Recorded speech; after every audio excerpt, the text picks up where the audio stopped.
اس کی بدبو سے میرا دماغ پھٹ رہا ہے۔ میں چپ چاپ وہاں سے اٹھا اور پچھواڑے میں موجود نل پر جا کر ٹھنڈے پانی سے ہاتھ منہ دھونے لگا۔ پانی اس قدر ٹھنڈا تھا کہ لگ رہا تھا جیسے سوئیاں چبھ رہی ہوں، مگر میرے پاس کوئی چارہ نہیں تھا۔ رات کے کھانے میں مجھے ہمیشہ کی طرح بچی ہوئی روٹی اور پتلی دال ملی، جسے کھا کر میں نے اپنی بھوک مٹانے کی کوشش کرنے لگا۔ چچی نے کھانا دیتے ہوئے بھی جتایا کہ دیکھو تمہارے چچا کتنا خیال رکھتے ہیں تمہارا۔ مہنگائی کے اس دور میں کوئی یتیموں کو پوچھتا بھی نہیں، اور ایک تمہارے چچا ہے جو تمہیں اپنے بچوں کی طرح پال رہے ہیں۔ میں نوالا حلق میں اتار رہا تھا، مگر وہ کانٹوں کی طرح چبھ رہا تھا۔ ہر نوالے کے ساتھ ایک تانا اور ہر گھونٹ کے ساتھ ایک احسان جڑا ہوا تھا۔ میں نے جلدی سے کھانا ختم کیا اور اپنی دری پر لیٹ گیا، مگر نیند مجھ سے کوسوں دور تھی۔ سردی کی وجہ سے میرے دانت بج رہے تھے۔ میرے پاس اوڑھنے کے لیے ایک پتلی سی کھیس تھی، جو اس دسمبر کی سردی کا مقابلہ کرنے کے لیے ناکافی تھی۔ ہوا برآمدے کی جالیوں سے سیدھی اندر آ رہی تھی۔ میں نے خود کو سکیڑ کر ایک گھٹڑی کی شکل بنا لی تاکہ تھوڑی حرارت پیدا ہو سکے، مگر بے سود۔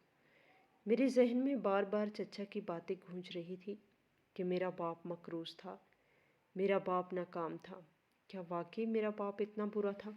کیا اس نے میرے لیے کچھ نہیں چھوڑا تھا سوائے قرضوں اور رسوائی کے؟ مجھے اپنے وجود سے نفرت ہونے لگی تھی کہ کاش میں بھی اپنے باپ کے ساتھ ہی مر گیا ہوتا تو آج یوں روز روز نہیں مرنا پڑتا۔ صبح ہوئی تو میرا جسم بخار سے تپ رہا تھا، سر بھاری تھا اور حلق میں کانٹے چبھ رہے تھے، لیکن میں جانتا تھا کہ بیماری کی چھٹی کا کوئی تصور اس گھر میں نہیں ہے۔ اگر میں نے کہا کہ میری طبیعت خراب ہے تو چچا کہیں گے کہ کام چوری کے بہانے ہیں۔ میں نے بمشکل خود کو گھسیٹا اور گراج جانے کے لیے تیار ہونے لگا۔ آج سردی کل سے بھی زیادہ تھی۔ آسمان پر گہرے بادل چھائے ہوئے تھے اور سورج کا نام و نشان نہیں تھا۔ مجھے لگ رہا تھا کہ اگر آج میں نے کچھ گرم نہ پہنا تو میں ٹھٹر کر مر جاؤں گا۔ میرے پاس جو سویٹر تھا وہ اب بالکل ناکارہ ہو چکا تھا۔ اچانک مجھے خیال آیا کہ گھر کی پرانی کوٹھڑی میں جہاں پرانا سامان پڑا ہوتا ہے، وہاں شاید کوئی پرانا کمبل یا موٹا کپڑا مل جائے۔ چچا اور چچی ابھی سو رہے تھے اور کاشف اپنے کمرے میں تھا۔ میں دبے پاؤں سیڑھیاں چڑھ کر اوپر والی کوٹھڑی میں گیا۔ وہاں گرد اور مٹی کا راج تھا اور جالوں نے ہر چیز کو اپنی لپیٹ میں لیا ہوا تھا۔ میں اندھیرے میں ٹٹول کر ایک پرانے صندوق کو کھولا۔ اس میں چچی کے پرانے کپڑے اور کچھ بیکار سامان پڑا ہوا تھا۔ میں مایوس ہو کر اسے بند کرنے ہی والا تھا کہ نظر صندوق کے سب سے نچلے حصے میں دبے ایک بھورے رنگ کے کپڑے پر پڑی۔ میں نے اسے کھینچ کر باہر نکالا تو وہ ایک لمبا اونی کوٹ تھا۔ کوٹ بہت پرانا تھا، اس کا رنگ جگہ جگہ سے اڑ چکا تھا، اسے دیمک نے کئی جگہوں سے کھایا ہوا تھا اور اس میں سے عجیب سی پرانی خوشبو آ رہی تھی۔ یہ خوشبو مجھے جانی پہچانی لگی، جیسے بچپن کا کوئی بھولا بسرا خواب ہو۔ میں نے کانپتے ہاتھوں سے اس کوٹ کو چھوا۔ یہ میرے باپ کا کوٹ تھا۔ مجھے یاد آیا کہ بہت دھندلا سا ایک عکس جب میں چھوٹا تھا تو میں اس کوٹ کے دامن میں چھپ جایا کرتا تھا۔ اس کوٹ کو دیکھ کر میرے اندر جذبات کا ایک طوفان امنڈ آیا۔ آنسو میرے رخساروں پہ بہنے لگے۔ یہ محض ایک کپڑے کا ٹکڑا نہیں تھا، بلکہ یہ میرے باپ کی واحد نشانی تھی جو چچا کی نظروں سے بچ کر یہاں پڑی تھی۔ شاید وہ اسے بیکار سمجھ کر پھینکنا بھول گئے تھے، یا شاید قدرت نے اسے میری آج کی ضرورت کے لیے محفوظ رکھا تھا۔ میں نے اس کوٹ کو سینے سے لگایا تو مجھے ایسا لگا جیسے میں نے اپنے باپ کو گلے لگا لیا ہو۔ ایک عجیب سا سکون اور گرمائش میرے وجود میں اتر گئی۔ وہ سردی جو مجھے مارے ڈال رہی تھی اچانک غائب ہو گئی۔ میں نے جلدی سے وہ کوٹ پہن لیا اور میرے سائز سے کافی بڑا تھا۔ اس کی آستینیں میرے ہاتھوں سے لٹک رہی تھی اور دامن میرے گھٹنوں سے نیچے تک آ رہا تھا، لیکن اس وقت مجھے فٹنگ یا فیشن کی کوئی پرواہ نہیں تھی۔ مجھے صرف وہ حرارت چاہیے تھی جو مجھے زندہ رکھ سکے، اور وہ تحفظ چاہیے تھا جو مجھے اس ظالم دنیا کے مقابلے میں باپ کے ہونے کا احساس دلا سکے۔ میں نے کوٹ کے بٹن بند کیے تو مجھے محسوس ہوا جیسے میرے گرد ایک حصار بن گیا ہے۔ وہ کوٹ دیمک زدہ ضرور تھا، جگہ جگہ سے چھلنی تھا، لیکن اس کے اندر جو اپنائیت تھی جو ان مہنگے ترین برانڈڈ جیکٹوں میں بھی نہیں ہو سکتی تھی جو کاشف پہنتا تھا۔ میں کوٹ پہن کر نیچے آیا تو دل دھڑک رہا تھا کہ کہیں چچا دیکھ نہ لے، لیکن وہ ابھی تک کمرے میں تھے۔ میں خاموشی سے گھر سے نکل کر گیراج کی طرف چل پڑا۔ راستے میں ٹھنڈی ہوا میرے چہرے سے ٹکرا رہی تھی، لیکن میرا جسم گرم تھا۔ لوگ مجھے عجیب نظروں سے دیکھ رہے تھے۔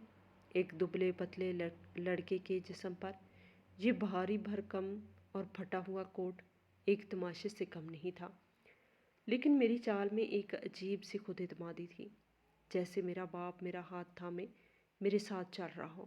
گیراج پہنچ کر میں نے کام شروع کر دیا۔ آج مجھے تھکن محسوس نہیں ہو رہی تھی۔ اس کوٹ کی جیبیں گہری تھی اور میں بار بار اپنے ٹھنڈے ہاتھ ان جیبوں میں ڈال کر گرم کر لیتا تھا۔ دوپہر کے وقت چچا گیراج میں آئے۔ انہوں نے مجھے اس حلیے میں دیکھا تو ان کی پیشانی پر بل پڑ گئے۔ انہوں نے حقارت سے مجھے اوپر سے نیچے تک دیکھا اور بولے، یہ کیا مسخروں والا لباس پہن رکھا ہے تم نے؟ کہاں سے اٹھایا ہے یہ چھیدڑا؟ میں نے ڈرتے ڈرتے کہا کہ چچا جی سردی بہت تھی، میرا سویٹر پھٹ گیا تھا، تو میں نے اوپر کوٹھڑی سے یہ پرانا کوٹ نکال لیا، یہ ابو کا ہے۔ چچا کے چہرے پر ایک سایہ سا لہرایا۔ شاید انہیں بھی بھائی کی یاد آئی ہو، یا شاید انہیں خوف ہوا ہو کہ کہیں میں کوئی دعویٰ نہ کر دوں، لیکن فوراً ان کا روایتی کٹور پن واپس آ گیا۔ انہوں نے طنزیہ ہنسی ہنستے ہوئے کہا، ہاں ہاں پہن لو، تمہارا باپ یہی کباڑ تو چھوڑ کر گیا تھا۔ یہ پھٹا ہوا کوٹ اس کی اوقات کے بالکل مطابق ہے۔ مقروض انسان کی نشانی بھی ایسی ہی ہونی چاہیے۔ بوسیدہ اور دھیمک زدہ۔ مجھے ان کی بات پہ شدید غصہ آیا، لیکن میں پی گیا۔ میں نے کوٹ کو اور زور سے اپنے گرد لپیٹ لیا، جیسے میں ان کے زہریلے الفاظ کو اس کوٹ کے ذریعے اپنے جسم تک پہنچنے سے روک رہا ہوں۔ شام کے وقت کاشف بھی گیراج میں آ گیا۔ اسے شاید جیب خرچ چاہیے تھا، یا وہ ویسے ہی آوارہ گردی کرتا ہوا آ نکلا تھا۔ اس نے مجھے دیکھتے ہی ایک زوردار کہکا لگایا اور اپنے ساتھ کھڑے دوستوں کو متوجہ کرتے ہوئے بولا، اوئے دیکھو دیکھو، یہ ہمارا بکاری کزن آج کیا پہن کے آیا ہے، لگتا ہے کسی عسکر کرلو کا پتلا ہے۔ اس نے میرے قریب آ کر میرے کوٹ کے کالروں کو انگلیوں سے چھوا اور حقارت سے بولا، اف خدایا، اس میں سے تو مردوں کی بو آ رہی ہے، یہ کس قبر سے نکال کر لائے ہو؟ اس کے دوست بھی ہنسنے لگے۔ میری آنکھوں میں آنسو تیرنے لگے۔ یہ کوٹ میری عزت تھا، میرے باپ کی نشانی تھا، اور وہ اسے کیچڑ میں روند رہا تھا۔ میں نے پیچھے ہٹنے کی کوشش کی، لیکن کاشف نے میرا راستہ روک لیا۔ اس نے کہا، ارے بھاگ کہاں رہے ہو، اور ذرا ہمیں بھی تو دکھاؤ یہ اینٹینک پیس۔ اس نے شرارت اور تکبر کے نشے میں آ کر میرے کوٹ کی ڈھیلی آستین پکڑی اور اسے زور سے کھینچا۔ اس کا مقصد مجھے گرانا اور مزید ذلیل کرنا تھا۔ میرا پاؤں پھسلا اور میں لڑکھڑایا، لیکن میں نے خود کو سنبھال لیا، مگر کاشف باز نہ آیا۔ اس نے اب کے بار کوٹ کے گربیان کے پاس سے کپڑا مٹھی میں جکڑا اور پوری طاقت سے جھٹکا دیا۔ ایک چرچراہٹ کی آواز آئی۔ یہ آواز کپڑے کے پھٹنے کی تھی، مگر مجھے لگا جیسے میرا دل پھٹ گیا ہو۔ کوٹ کی دائیں جیب اور اس کے اوپر والا حصہ بری طرح سے ادھڑ گیا تھا اور اس کا استر باہر نکل آیا تھا۔ میری تزلیل مکمل ہو چکی تھی۔ کاشف اور اس کے دوستوں کے کہکے میرے کانوں میں گونج رہے تھے۔ میں نے پھٹی ہوئی جیب پر ہاتھ رکھا تو مجھے استر کے اندر کچھ عجیب سی چیز محسوس ہوئی، کوئی سخت چیز جو عام کپڑا نہیں تھی۔ میں نے حیرت سے نیچے دیکھا تو پھٹے ہوئے استر کے درمیان سے پلاسٹک کا ایک کونا جھانک رہا تھا۔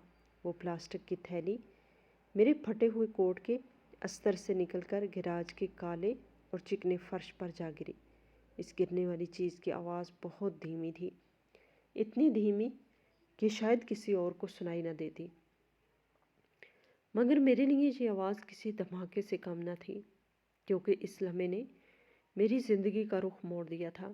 کاشف کی ہنسی جو ابھی عروج پہ تھی، اچانک گلے میں اٹک گئی، اور اس کی نظریں بھی اس عجیب سی چیز پر جم گئی جو اس دھیمک زدہ اور بوسیدہ کوٹ کے پیٹ سے برآمد ہوئی تھی۔ چچا شوکت جو کچھ فاصلے پہ کھڑے ایک گاہک سے بحث کر رہے تھے، اچانک خاموشی سے محسوس کر کے پلٹے اور ان کی عقابی نظریں زمین پر پڑے اس نیلے پلاسٹک پر گڑ گئی۔ ایک عجیب سا پراسرار سناٹا پورے گیراج میں چھا گیا، جیسے قدرت نے خود وقت کی نبض روک دی ہو۔ میرے دل کی دھڑکنیں اتنی تیز تھی کہ مجھے اپنی پسلیوں سے ٹکراتی ہوئی محسوس ہوئی تھی۔ میں نے کانپتے ہاتھوں سے جھک کر وہ تھیلی اٹھا لی۔ اس پہ لگی ٹیپ بہت پرانی ہو چکی تھی اور پیلی پڑ گئی تھی، مگر پلاسٹک کے اندر موجود کاغذ کو محفوظ رکھا ہوا تھا۔ کاشف نے آگے بڑھ کر وہ کاغذ میرے ہاتھ سے جھپٹنے کی کوشش کی اور اپنی اسی روایتی رعونیت سے بولا، لاؤ ادھر دکھاؤ، یہ کیا کچرا ہے؟ یقیناً تمہارے کنگال باپ نے کا کوئی پرانا ادھار کا بل ہوگا یا کسی دوا کی پرچی ہوگی جسے تم خزانہ سمجھ رہے ہو۔ مگر اس بار میرے اندر نہ جانے کہاں سے بجلی جیسی تیزی آ گئی۔ میں نے جھٹکے سے ہاتھ پیچھے کھینچا اور کاشف کا ہاتھ ہوا میں لہراتا رہ گیا۔ میں نے لرزتی ہوئی انگلیوں سے پلاسٹک کی تہ کھولی اور اندر سے ایک تہ کیا ہوا کاغذ نکالا۔ کاغذ کو کھولتے ہی میری آنکھیں پھٹی کی پھٹی رہ گئی۔ یہ کوئی معمولی کاغذ نہیں تھا اور نہ ہی کوئی ادھار کی فہرست تھی، بلکہ یہ ایک قومی بینک کا فکسڈ ڈپازٹ سرٹیفکیٹ تھا، جس پر میرے مرحوم باپ کا نام اور میرا نام جلی حروف میں لکھا ہوا تھا، اور اس کے نیچے جو ہندسہ لکھا تھا اسے پڑھ کر میرا دماغ چکرا گیا۔ 50 لاکھ روپے، جی ہاں، پورے 50 لاکھ روپے۔ یہ وہ رقم تھی جو 10 سال پہلے میرے باپ نے میرے نام جمع کروائی تھی، اور اس کے نیچے ایک نوٹ لکھا تھا کہ یہ رقم میرے بیٹے کے 18 سال کا ہونے پر اسے ملے گی تاکہ وہ اپنی زندگی عزت سے گزار سکے۔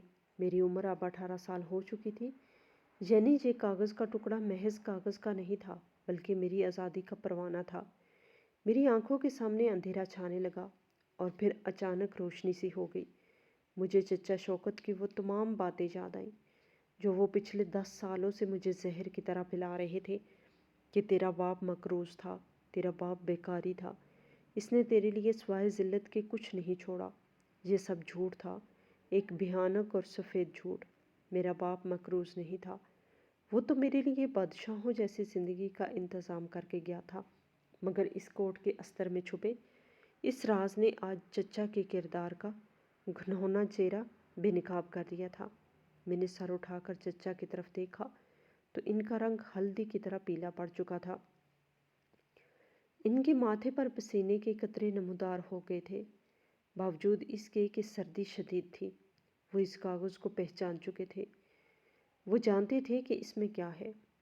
ان کی آنکھوں میں خوف اور لالچ کی ملی جلی کیفیت تھی جسے میں صاف پڑھ سکتا تھا۔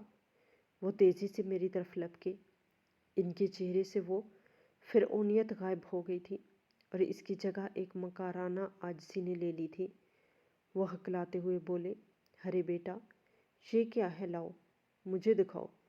یہ کوئی پرانا کاغذ لگتا ہے، بیکار ہے، لاؤ میں اسے پھاڑ کر پھینک دوں، کہیں تم اسے گم نہ کر دو۔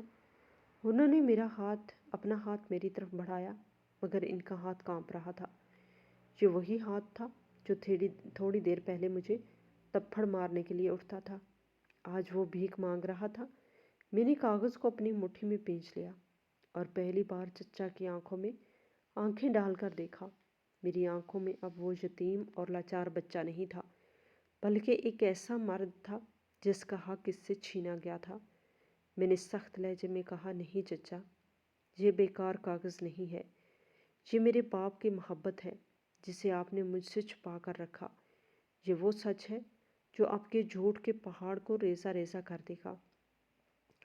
آپ نے مجھ سے کہا تھا کہ میرے ابو مقروض تھے، آپ نے مجھے 10 سال تک اپنے گھر کا غلام بنا کر رکھا، صرف اس لیے کہ میں کبھی سچ تک نہ پہنچ سکوں۔ آپ کو ڈر تھا کہ اگر مجھے پتہ چل گیا تو آپ کی مفت کی نوکرانی اور گیراج کا مزدور ہاتھ سے چلا جائے گا۔ چچا شوکت نے جب دیکھا کہ میں ان کی باتوں میں نہیں آ رہا تو ان کا لہجہ بدل گیا۔ وہ دہاڑے، اوئے 2 کوڑی کے چھوکرے، مجھے زبان چلاتا ہے؟ یہ کاغذ میرا ہے، تیرے باپ نے مجھ سے ادھار لیا تھا، یہ اسی کی امانت ہے، ادھر دے مجھے ورنہ میں تجھے جان سے مار دوں گا۔ کاشف کو ابھی تک پوری بات سمجھ نہیں آئی تھی، مگر اپنے باپ کا غصہ دیکھ کر وہ بھی میری طرف بڑھا تاکہ مجھے پکڑ سکے۔ اسی لمحے مجھے اپنی جان کا خوف نہیں تھا، بلکہ اس امانت کا خوف تھا جو میری مٹھی میں تھی۔ میں جانتا تھا کہ اگر یہ کاغذ آج ان کے ہاتھ لگ گیا تو میرا باپ دوسری بار مر جائے گا اور میں ہمیشہ ان کے لیے غلام بن جاؤں گا۔ چچا نے جھپٹ کر میرا گربیان پکڑا اور مجھے دیوار کے ساتھ لگا دیا۔ ان کی انگلیاں میرے گلے میں گڑ رہی تھی اور وہ چیخ رہے تھے، نکال کاغذ ورنہ گلا دبا دوں گا تیرا۔ میرا دم گھٹنے لگا مگر میرے ہاتھ کی گرفت کاغذ پر ڈھیلی نہیں ہوئی۔ اسی کشمکش میں میری نظر گراج کے دروازے پر پڑی جو کھلا تھا۔ مجھے فیصلہ کرنے میں 1 سیکنڈ بھی نہیں لگا۔ میں نے اپنی پوری طاقت جمع کی اور چچا کے پیٹ میں زور سے کوہنی ماری۔ وہ درد سے دھورا ہو کر پیچھے ہٹے۔ کاشف نے مجھے پکڑنے کی کوشش کی مگر میں نے اسے دھکا دیا اور وہ تیل کے ڈرموں پہ جا گرا۔ میں ہوا کے جھونکے کی طرح گراج سے باہر نکل بھاگا۔ باہر رات کا اندھیرا اور کڑاکے کی سردی میرا استقبال کر رہی تھی، مگر اب مجھے سردی نہیں لگ رہی تھی۔ میرے سینے میں ایک آگ جل رہی تھی، انتقام اور سچائی کی آگ۔ میں ننگے پاؤں سڑک پر بھاگ رہا تھا۔ میرے پیچھے چچا کی گالیاں اور دھمکیوں کی آوازیں آ رہی تھی، پکڑو اسے، چور ہے، یہ میرا سب کچھ لے گیا۔ مگر میں نے مڑ کر نہیں دیکھا۔ میرے دائیں ہاتھ میں وہ کاغذ اور بائیں ہاتھ سے میں نے اپنا پھٹا ہوا کوٹ سنبھالا ہوا تھا۔ یہ کوٹ اب صرف ایک کپڑا نہیں تھا، یہی میری ڈھال تھا۔ میرا باپ میرے ساتھ بھاگ رہا تھا۔ ہوا میرے کانوں میں سرگوشیاں کر رہی تھی کہ بھاگو اور دور بھاگو، یہاں سے، یہ ظالموں کی بستی ہے۔ میرا رخ شہر کے اس پرانے وکیل صاحب کے گھر کی طرف تھا جن کا نام میں نے بچپن میں اپنے باپ سے سنا تھا اور جو میرے باپ کے بہت گہرے دوست تھے۔ مجھے یاد تھا کہ چچا نے ان سے بھی میرا رابطہ ختم کروا دیا تھا، یہ کہہ کر کہ وہ دھوکے باز ہیں، مگر آج مجھے سمجھ آ رہا تھا کہ دھوکے باز کون ہے۔ راستہ سنسان تھا اور کتے بھونک رہے تھے۔ میرے پیروں میں کنکر چبھ رہے تھے مگر میں نہیں رکا، کیونکہ مجھے معلوم تھا کہ اگر آج میں رک گیا تو میری کہانی یہی ختم ہو جائے گی۔ میں ہانپ رہا تھا، میرا سینہ پھٹنے والا تھا، مگر ایک عجیب سی طاقت مجھے دھکیل رہی تھی۔ آخر کار میں وکیل صاحب کے گھر کے باہر پہنچا اور دروازے پہ دیوانہ وار دستک دینے لگا۔ دروازہ کھلنے میں کچھ دیر لگی اور اس دوران مجھے ہر آہٹ پہ لگتا تھا کہ چچا شوکت میرے پیچھے پہنچ گئے ہیں۔ میرا پورا جسم پسینے سے شرابور تھا اور پھٹے ہوئے کوٹ سے میرا جسم جھانک رہا تھا۔ جب دروازہ کھلا اور وکیل صاحب نے حیرت سے مجھے دیکھا تو میں ان کے قدموں میں گر گیا اور وہ کاغذ ان کی طرف بڑھا کر صرف اتنا کہہ سکا، انکل مجھے بچا لیں، یہ میرے باپ کی آخری نشانی ہے۔ اور پھر میری آنکھوں کے سامنے اندھیرا چھا گیا۔ میں بے ہوش ہونے سے پہلے مجھے اتنا اطمینان تھا کہ اب میں اور میرے باپ کا خواب محفوظ ہاتھوں میں ہے۔ جب میری آنکھ کھلی تو مجھے اپنے گرد ایک عجیب سی اجنبی گرمائش کا احساس ہوا۔ یہ وہ ٹھنڈی اور سیلن زدہ زمین نہیں تھی جس پر سونے کا میں برسوں سے عادی ہو چکا تھا، بلکہ یہ ایک نرم اور ملائم بستر تھا جس کی خوشبو نے میرے حواس کو معطر کر دیا تھا۔ میں ہڑبڑا کر اٹھ بیٹھا اور خوفزدہ نظروں سے ادھر ادھر دیکھنے لگا۔ میرے ذہن میں پہلا خیال یہی آیا کہ شاید میں خواب دیکھ رہا ہوں یا شاید مر چکا ہوں اور یہ جنت کا کوئی گوشہ ہے۔ لیکن پھر کمرے کے کونے میں رکھی آرام کرسی پر بیٹھے ایک بزرگ شخص کو دیکھ کر مجھے گزشتہ رات کا وہ ہولناک اور سنسنی خیز منظر یاد آ گیا جب میں چچا کی گرفت سے بچ کر بھاگا تھا۔ وہ بزرگ وکیل صاحب تھے جن کے بالوں میں چاندنی اتر آئی تھی اور ان کے چہرے پر ایک گہری سنجیدگی اور شفقت تھی۔ وہ ہاتھ میں وہی پلاسٹک کی تھیلی اور کاغذ تھامے ہوئے تھے جسے دیکھ کر میری جان میں جان آئی کہ میری امانت محفوظ ہے۔ وکیل صاحب نے مجھے ہوش میں آتے دیکھ کر مسکراتے ہوئے کہا کہ گھبراؤ نہیں بیٹے، تم اب اپنے گھر میں ہو اور مکمل محفوظ ہو۔ میں نے لرزتی ہوئی آواز میں پوچھا کہ انکل، کیا چچا شوکت یہاں آئے تھے؟ کیا وہ مجھے لے جائیں گے؟ وکیل صاحب نے اٹھ کر میرے سر پر ہاتھ رکھا اور کہا کہ دنیا کی کوئی طاقت اب تمہیں اس جہنم میں واپس نہیں بھیج سکتی جہاں تم نے اپنی زندگی کے بہترین سال گزارے ہیں۔ انہوں نے وہ کاغذ میرے سامنے رکھا اور بتایا کہ تمہارا باپ ایک دور اندیش انسان تھا۔ اسے اپنی بیماری کے آخری دنوں میں اندازہ ہو گیا تھا کہ اس کا بھائی یعنی تمہارا چچا شوکت ایک لالچی اور مکار انسان ہے جو اس کے مرنے کے بعد تمہیں جینے نہیں دے گا۔ اس لیے اس نے اپنی ساری جمع پونجی جو اس نے دن رات محنت کر کے جوڑی تھی ایک فکسڈ ڈپازٹ کی شکل میں محفوظ کر دی تھی، اور اس کی وصیت اس انداز میں کی تھی کہ اس کا علم صرف اسی کو ہو سکے جو اس کے سب سے قریب ہو۔ وکیل صاحب کی آنکھوں میں نمی تیرنے لگی جب انہوں نے بتایا کہ تمہارے باپ نے مجھ سے کہا تھا کہ میں یہ کاغذ اس کوٹ کے استر میں اس لیے چھپا رہا ہوں کیونکہ مجھے یقین ہے کہ میرے مرنے کے بعد میرا بھائی میرے بیٹے کو نئے کپڑے تو کیا میرا پرانا اترا ہوا لباس بھی نہیں دے گا، اور جب میرا بیٹا سردی سے ٹھٹھرے گا تو وہ مجبور ہو کر میرا ہی کوٹ پہنے گا اور یوں یہ امانت اس تک پہنچ جائے گی۔ یہ سن کر میرا دل بھر آیا اور میں پھوٹ پھوٹ کر رو پڑا۔ میرے باپ نے مرنے کے بعد بھی میری حفاظت کا انتظام کر رکھا تھا۔ اس پھٹے ہوئے کوٹ میں صرف روئی نہیں تھی بلکہ میرے باپ کی محبت بھری ہوئی تھی۔ ابھی ہم باتیں کر رہے تھے کہ اچانک باہر دروازے پہ دستک ہوئی اور ساتھ ہی پولیس کے سائرن کی آواز سنائی دی۔ میرا دل خوف سے اچھل کر حلق میں آ گیا۔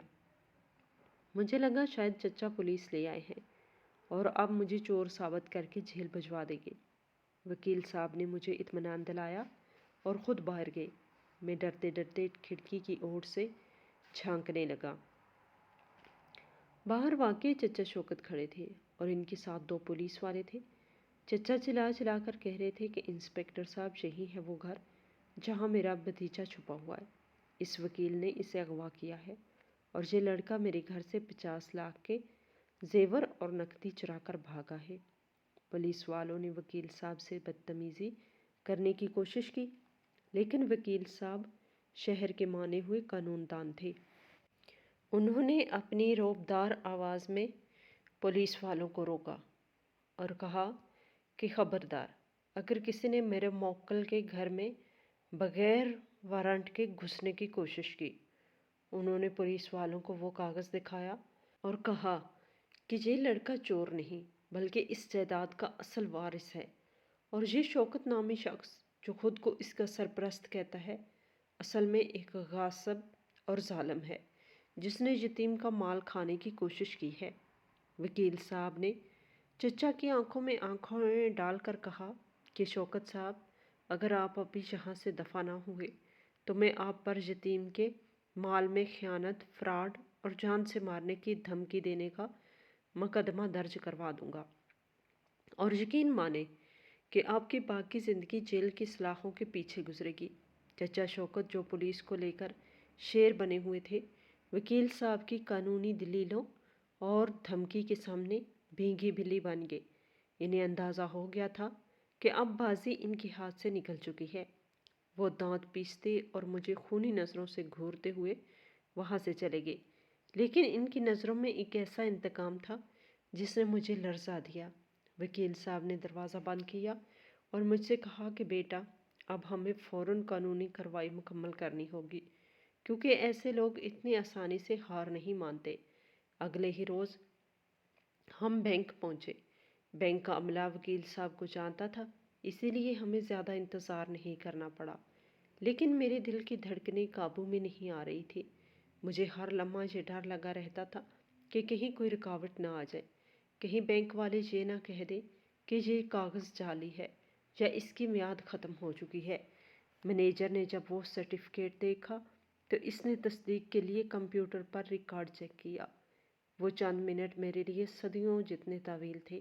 مینیجر نے سر اٹھا کر میری طرف مسکراتے ہوئے کہا کہ مبارک ہو نوجوان، یہ سرٹیفکیٹ بالکل اصلی ہے اور اس پر ملنے والا منافع ملا کر یہ رقم اب 60 لاکھ سے اوپر بنتی ہے۔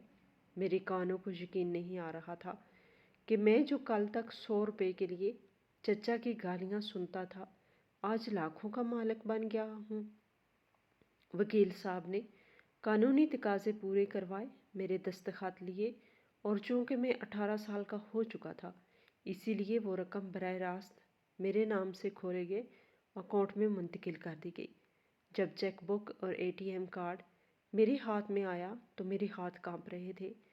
یہ محض پلاسٹک اور کاغذ کے ٹکڑے نہیں تھے، بلکہ یہ میری کھوئی ہوئی عزت نفس اور خودداری کی واپسی کا اعلان تھے۔ بینک سے نکلتے وقت مجھے ایسا لگا جیسے میرا قد کئی فٹ اونچا ہو گیا ہے۔ میں نے وکیل صاحب کا شکریہ ادا کرنا چاہا تو انہوں نے مجھے گلے لگا لیا اور کہا کہ میرا اصل معاوضہ وہ سکون ہے جو آج تمہارے باپ کی روح کو ملا ہوگا۔ لیکن کہانی ابھی ختم نہیں ہوئی تھی۔ جب ہم بینک سے باہر نکلے تو میں نے دیکھا کہ چچا شوکت کا بیٹا کاشف سڑک کی دوسری طرف کھڑا ہمیں دیکھ رہا تھا۔ اس کی حالت بہت بری تھی۔ شاید چچا نے اپنا سارا غصہ اس پر نکالا تھا۔ وہ حسرت اور لالچ سے میری طرف دیکھ رہا تھا۔ وہ لڑکا جو کل تک میرے پھٹے ہوئے کپڑوں کا مذاق اڑاتا تھا آج میری طرف بڑھنے کی ہمت نہیں کر پا رہا تھا۔ میں نے وکیل صاحب سے کہا کہ انکل میں کچھ خریدنا چاہتا ہوں۔ ہم ایک اچھی دکان پر گئے۔ میں نے اپنے لیے کچھ نئے کپڑے خریدے، لیکن میں نے وہ پھٹا ہوا دیمک زدہ کوٹ نہیں پھینکا بلکہ اسے ایک تھیلی میں سنبھال کر رکھ لیا کیونکہ وہ کوٹ میرا محسن تھا۔ وکیل صاحب نے مجھے مشورہ دیا کہ اب تمہیں اپنی تعلیم مکمل کرنی چاہیے اور اپنے باپ کے خواب کو پورا کرنا چاہیے۔ میں نے اسی وقت فیصلہ کیا کہ میں اس رقم سے کوئی کاروبار شروع کروں گا اور اپنی تعلیم بھی جاری رکھوں گا۔ لیکن سب سے اہم بات یہ تھی کہ اب مجھے سر اٹھا کر جینے کا حق مل چکا تھا۔ چچا شوکت نے بعد میں کئی بار صلح کرنے اور معافی مانگنے کی کوشش کی۔ رشتہ داروں کو درمیان میں ڈالا کہ لڑکا نہ سمجھ ہے، اسے گھر واپس بھیجو، لیکن اب میں وہ نہ سمجھ لڑکا نہیں رہا تھا۔ میں نے ان کے ہر پیغام کو نظر انداز کیا کیونکہ میں جانتا تھا کہ سانپ کی فطرت ڈھسنا ہوتی ہے، چاہے اسے کتنا ہی دودھ کیوں نہ پلایا جائے۔ وکیل صاحب نے میری قانونی سرپرستی اپنے ذمہ لے لی اور مجھے اپنے گھر کے ایک حصے میں رہنے کی جگہ دی جہاں میں نے اپنی نئی زندگی کا آغاز کیا۔ رات کو جب میں سونے کے لیے لیٹا تو میں نے وہ پرانا کوٹ اپنے سرہانے رکھا۔ اس کی جیب اب بھی پھٹی ہوئی تھی، لیکن اس پھٹن نے میری قسمت سی دی تھی۔ مجھے نیند آ رہی تھی، ایک پرسکون اور بے خوف نیند جس کا میں برسوں سے انتظار کر رہا تھا۔ مجھے یقین تھا کہ آسمان پر میرا باپ مجھے دیکھ کر مسکرا رہا ہوگا کہ اس کا بیٹا اب یتیم نہیں رہا بلکہ ایک خود مختار انسان بن چکا ہے۔ مگر مجھے یہ نہیں معلوم تھا کہ قدرت ابھی میرا ایک اور امتحان لینے والی ہے، کیونکہ دولت اپنے ساتھ نئے دشمن بھی لاتی ہے اور چچا شوکت کی خاموشی کسی بڑے طوفان کا پیش خیمہ ہو سکتی ہے۔ لیکن اس وقت کے لیے میں جیت چکا تھا اور یہ جیت سچائی کی جیت تھی۔ وکیل صاحب کی سرپرستی اور بینک سے ملنے والی رقم نے میری زندگی کا نقشہ تو بدل دیا تھا، مگر میرے اندر کا وہ ڈرا ہوا بچہ ابھی بھی کہیں زندہ تھا جو راتوں کو چونک کر اٹھ بیٹھتا تھا۔ مجھے اکثر خواب آتے کہ چچا شوکت مجھے دوبارہ اسی کالے گراج میں گھسیٹ کر لے کے جا رہے ہیں اور میں چیخ رہا ہوں، مگر میری آواز نہیں نکل رہی۔ خیر وقت گزرتا گیا اور میں نے ہمت جمع کر کے شہر کی مین مارکیٹ میں گاڑیوں کے اسپیئر پارٹس کی ایک دکان کھول لی۔ دکان کا نام میں نے اپنے والد کے نام پر امانت آٹوز رکھا، کیونکہ یہ کاروبار اسی امانت کے دم پر شروع ہوا تھا جو میرے باپ نے میرے لیے چھوڑی تھی۔ میری دیانتداری اور محنت اور وکیل صاحب کی رہنمائی رنگ لائی اور دیکھتے ہی دیکھتے میرا کاروبار چمک اٹھا۔ گاہک جو پہلے چچا شوکت کے گراج پر لٹتے تھے اب میری دکان کا رخ کرنے لگے کیونکہ انہیں یہاں اصلی مال اور جائز دام ملتے تھے۔ ادھر چچا شوکت کا گراج ویران ہونے لگا۔ ان کی بد دیانتی اور گاہکوں سے بدتمیزی کی کہانیاں پورے شہر میں پھیل چکی تھی۔ قدرت کا انتقام خاموش مگر بہت سخت تھا۔ وہ جس گراج پر مجھے سردی میں ٹھٹھرنے پر مجبور کرتے تھے اب وہاں سناٹا چیختا تھا اور گاہکوں کا قحط پڑ چکا تھا۔ لیکن جیسا کہ میں نے پہلے کہا تھا کہ دولت نئے دشمن پیدا کرتی ہے اور پرانے دشمنوں کے حسد کی آگ کو مزید ہوا دیتی ہے۔ چچا شوکت میری کامیابی دیکھ کر جھل بن رہے تھے۔ مجھے خبریں ملتی تھی کہ وہ بازار میں میرے خلاف باتیں کرتے ہیں کہ میں نے ان کے پیسے چوری کر کے یہ دکان بنائی ہے، مگر چونکہ میرے پاس پکے قانونی ثبوت تھے اسی لیے وہ میرا کچھ بگاڑ نہیں پا رہے تھے۔ لیکن سانپ جب زخمی ہو جائے تو وہ اور زیادہ خطرناک ہو جاتا ہے اور حملہ کرنے کے لیے موقع کی تلاش میں رہتا ہے۔ سردیوں کی ایک اور شام آ چکی تھی، بالکل ویسے ہی شام جب میں گھر سے بھاگا تھا۔ دکان بڑھانے کا وقت ہو رہا تھا کہ اچانک دکان کے دروازے پر ایک سایہ نمودار ہوا۔ میں نے چونک کر دیکھا تو وہ میرا کزن کاشف تھا۔ اس کا حلیہ بگڑا ہوا تھا، کپڑے میلے تھے اور وہ رو رہا تھا۔ اسے دیکھ کر میرا خون کھول اٹھا اور پرانے زخم تازہ ہو گئے۔ میں نے اسے دکان سے نکل جانے کا کہا، مگر وہ میرے قدموں میں گر گیا اور گڑ گڑا کر بولا، بھائی مجھے معاف کر دو، ہم تباہ ہو گئے ہیں۔ ابا جی کو شدید ہارٹ اٹیک ہوا ہے، وہ اسپتال میں نہیں بلکہ گھر پر ایڑیاں رگڑ رہے ہیں۔ ہمارے پاس علاج کے لیے پیسے نہیں ہیں۔ ڈاکٹروں نے جواب دے دیا ہے، وہ آخری وقت میں تم سے معافی مانگنا چاہتے ہیں، وہ بار بار تمہارا نام پکار رہے ہیں۔ خدا کے لیے ایک بار چل کر انہیں دیکھ لو، ورنہ وہ سکون سے مر نہیں سکیں گے۔ کاشف کی یہ حالت اور چچا کی موت کی خبر نے میرے دل کو پگھلا دیا۔ انسان جتنا بھی بڑا ہو جائے، خون کا رشتہ اور بچپن کی جذباتی وابستگی کہیں نہ کہیں کمزوری بن جاتی ہے۔ وکیل صاحب نے مجھے منع کیا تھا کہ ان لوگوں پر کبھی بھروسہ نہ کرنا، مگر کاشف کے آنسو اتنے حقیقی لگ رہے تھے کہ مجھے لگا شاید قدرت انہیں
واپس لایا ہوں۔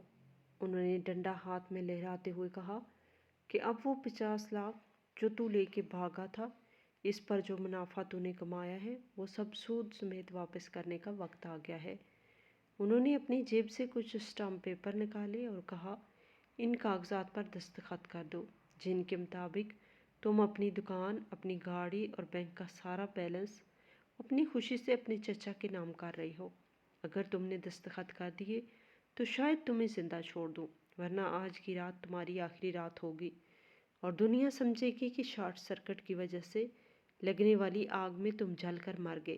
میں خوفزدہ ضرور تھا، مگر اب وہ کمزور لڑکا نہیں تھا جس کے پاس دفاع کے لیے صرف آنسو ہوتے تھے۔ میں نے مضبوط لہجے میں کہا کہ چچا، آپ غلط فہمی میں ہیں، یہ دولت میرے نصیب کی ہے اور میں آپ کو ایک پھوٹی کوڑی نہیں دوں گا۔ آپ مجھے مار سکتے ہیں مگر میری امانت نہیں چھین سکتے۔ میری یہ بات سن کر چچا کا چہرہ غصے سے لال ہو گیا۔ انہوں نے کاشف کو اشارہ کیا۔ کاشف نے آگے بڑھ کر مجھے پیچھے سے جھکڑ لیا۔ میں نے مزاحمت کی کوشش کی مگر وہ دو تھے اور میں اکیلا۔ چچا نے آگے بڑھ کر ڈنڈا پوری قوت سے میری ٹانگوں پہ مارا۔ شدید درد کی ایک لہر میرے پورے جسم میں دوڑ گئی اور میں زمین پر گر گیا۔ انہوں نے مجھے بالوں سے پکڑ کر گھسیٹا اور دیوار کے ساتھ ٹیک لگا کر بٹھا دیا۔ کاشف نے رسی سے میرے ہاتھ پاؤں باندھنے شروع کر دیے۔ چچا میرے سر پر کھڑے تھے اور کہہ رہے تھے کہ دستخط کرتا ہے یا میں تیری انگلیاں توڑ دوں۔ اسی کشمکش اور چھینا جھپٹی میں کمرے میں رکھا ہوا مٹی کے تیل کا ہیٹر، جسے شاید انہوں نے سردی سے بچنے کے لیے جلایا ہوا تھا، زوردار دھکے سے زمین پر آ گیا۔ ہیٹر کا تیل فرش پر بہہ گیا اور قالین نے فوراً آگ پکڑ لی۔ کمرے میں پرانا فرنیچر اور کاغذات بکھرے ہوئے تھے۔ آگ نے سیکنڈوں میں شدت اختیار کر لی، شعلے بھڑک اٹھے اور دھوئیں نے کمرے کو بھر دیا۔ چچا اور کاشف جو مجھے باندھنے میں مصروف تھے، آگ دیکھ کر بکھلا گئے۔ آگ اتنی تیزی سے پھیلی کہ دروازے تک جانے کا راستہ مسدود ہو گیا۔ چچا نے کاغذات بچانے کی کوشش کی مگر آگ ان کے کپڑوں تک پہنچ گئی۔ کاشف چیختا ہوا دروازے کی طرف بھاگا مگر دروازہ لاک تھا اور چابی شاید افراتفری میں کہیں گر گئی تھی یا چچا کی جیب میں تھی۔ کمرہ جہنم کا منظر پیش کرنے لگا۔ دھواں میرا دم گھٹ رہا تھا مگر رسی ابھی پوری طرح نہیں بندھی تھی۔ میں نے اپنی پوری طاقت لگا کر کاشف کے ڈھیلے ہاتھوں سے خود کو چھڑایا۔ اب صورتحال یہ تھی کہ ہم تینوں موت کے منہ تھے۔ چچا آگ میں گھرے ہوئے تھے اور کھانس رہے تھے۔ کاشف دروازہ توڑنے کی کوشش کر رہا تھا مگر ناکام تھا۔ میرے پاس ایک لمحہ تھا فیصلہ کرنے کا، میں اپنی جان بچاؤں یا ان ظالموں کی بھی مدد کروں جنہوں نے مجھے مارنے کا منصوبہ بنایا تھا۔ میرے اندر کے انسان اور میرے باپ کی تربیت نے مجھے تنہا بھاگنے کی اجازت نہیں دی۔ میں نے اپنی قمیض سے ناک ڈھانپی اور کھڑکی کی طرف لپکا، جو لکڑی کی تھی اور پرانی ہونے کی وجہ سے کمزور تھی۔ میں نے وہ بھاری کرسی اٹھائی جس پر چچا بیٹھتے تھے اور پوری طاقت سے کھڑکی کے شیشوں اور فریم پہ دے ماری۔ شیشے ٹوٹ کر بکھر گئے اور تازہ ہوا کا ایک جھونکا اندر آیا۔ میں نے کاشف کو آواز دی کہ ادھر آؤ، کھڑکی ٹوٹ گئی ہے۔ کاشف فوراً کھڑکی سے باہر کودا۔ دیکھا لیکن چچا شوکت ابھی بھی آگ کے درمیان پھنسے ہوئے تھے۔ ان کا کرتا آگ پکڑ چکا تھا اور وہ زمین پر لوٹ رہے تھے۔ وہ چلا رہے تھے، بیٹا مجھے بچا لو، مجھے مت چھوڑو۔ میں نے ایک لمحے کے لیے سوچا کہ یہی وہ انسان ہے جس نے میری زندگی جہنم بنائی تھی۔ اگر آج یہ جل جائے تو شاید دنیا سے ایک برائی کم ہو جائے۔ مگر پھر مجھے وہ پھٹا ہوا کوٹ یاد آیا جس نے مجھے بچایا تھا۔ وہ کوٹ نفرت کا نہیں، محبت اور حفاظت کی علامت تھا۔ میں نے اپنی جان خطرے میں ڈال کر کمرے میں پڑا ہوا ایک بھاری کمبل اٹھایا اور آگ کے شعلوں میں کود گیا۔ میں نے چچا کے اوپر کمبل ڈالا اور انہیں گھسیٹتا ہوا کھڑکی تک لایا مگر آگ میرے ہاتھوں اور چہرے کو جھلس رہی تھی مگر مجھے درد کا احساس نہیں تھا۔ میں نے بمشکل نیم بے ہوش چچا کو کھڑکی سے باہر دھکیلا اور خود بھی چھلانگ لگا دی۔ ہم گھر کے پچھلے صحن میں گرے جہاں گیلی مٹی تھی۔ گھر کے اندر دھماکے ہو رہے تھے اور آگ اب چھت تک پہنچ چکی تھی۔ محلے کے لوگ جمع ہو چکے تھے اور فائر بریگیڈ کی گاڑیوں کی آوازیں آ رہی تھی۔ میں نے ہانپتے ہوئے چچا کو دیکھا جو مٹی اور راکھ میں لتھڑے ہوئے تھے۔ ان کی جان بچ گئی تھی مگر ان کا گھر، ان کا گیراج اور ان کا سارا غرور ان کی آنکھوں کے سامنے جل کر راکھ ہو رہا تھا۔ یہ وہی گیراج تھا جہاں میں سردی سے کانپتا تھا۔ آج وہ گیراج آگ میں جل رہا تھا۔ قدرت کا انتقام پورا ہو چکا تھا۔ پولیس اور ایمبولینس بھی پہنچ گئی۔ چچا اور کاشف کو اسپتال لے جایا گیا۔ مجھے بھی معمولی زخم آئے تھے مگر میں وہیں کھڑا جلتے ہوئے گھر کو دیکھتا رہا۔ جب آگ بجھ گئی تو وہاں سوائے راکھ کے کچھ نہیں بچا تھا۔ وکیل صاحب بھی خبر ملتے ہی وہاں پہنچ گئے۔ انہوں نے مجھے گلے لگایا اور کہا کہ آج تم نے ثابت کر دیا ہے کہ تم کس کی بیٹی ہو؟ تم نے بدی کا جواب نیکی سے دیا ہے۔ پولیس کی تفتیش شروع ہوئی تو کاشف ٹوٹ گیا اور اس نے سب سچ اگل دیا کہ انہوں نے مجھے اغوا کیا تھا اور زبردستی دستخط کروانا چاہتے تھے۔ چچا شوکت اسپتال میں تھے، وہ بری طرح جل چکے تھے مگر زندہ تھے۔ ان پر اقدام قتل اور دھوکہ دہی کا مقدمہ درج ہو گیا۔ وہ بستر مرگ پر پڑے تھے۔ اب ان کے پاس نہ گھر تھا، نہ کاروبار اور نہ ہی عزت۔ سب کچھ اسی آگ میں جل گیا جو انہوں نے میرے لیے جلائی تھی۔ میں جب ان سے ملنے اسپتال گیا تو مجھ سے نظریں نہیں ملا پا رہے تھے۔ ان کی آنکھوں میں ندامت کے آنسو تھے جو اب کسی کام کے نہیں تھے۔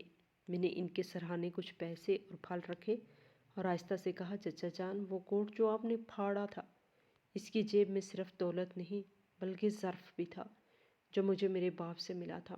میں نے آپ کو معاف کیا کیونکہ میں اپنی باقی زندگی نفرت کے بوجھ کے ساتھ نہیں گزارنا چاہتا۔ میں اسپتال سے باہر نکلا تو سورج طلوع ہو رہا تھا۔ سردی ابھی بھی تھی مگر مجھے سردی نہیں لگ رہی تھی کیونکہ میرے وجود میں ایک ایسا سکون تھا جو دنیا کی کسی بھی آگ سے زیادہ گرم اور کسی بھی کوٹ سے زیادہ محفوظ تھا۔ میں اپنی گاڑی میں بیٹھا اور اپنی دکان کی طرف چل پڑا جہاں ایک نئی صبح اور نئی کامیابیاں میرا انتظار کر رہی تھی۔ یہ کہانی اس یقین پہ ختم ہوئی کہ ظالم کی رسی دراز ضرور ہوتی ہے مگر جب کھینچتی ہے تو اسے سنبھلنے کا موقع نہیں ملتا، اور مظلوم کی آہ اور صبر کبھی رہگاں نہیں جاتے۔ پھٹا ہوا کوٹ اب میرے گھر کی ایک خوبصورت فریم میں لگا ہوا ہے جو مجھے ہر روز یاد دلاتا ہے کہ انسان کی اصل وراثت اس کا کردار ہے، نہ کہ بینک بیلنس۔ ہماری آج کی یہ کہانی آپ کو کیسی لگی؟ کمنٹ باکس میں اپنی رائے کا اظہار ضرور کریں، اور مزید اس طرح کے سبق آموز کہانیاں سننے کے لیے ہماری ویڈیو کو لائک کریں، شیئر کریں اور ہمارے چینل کو سبسکرائب کریں۔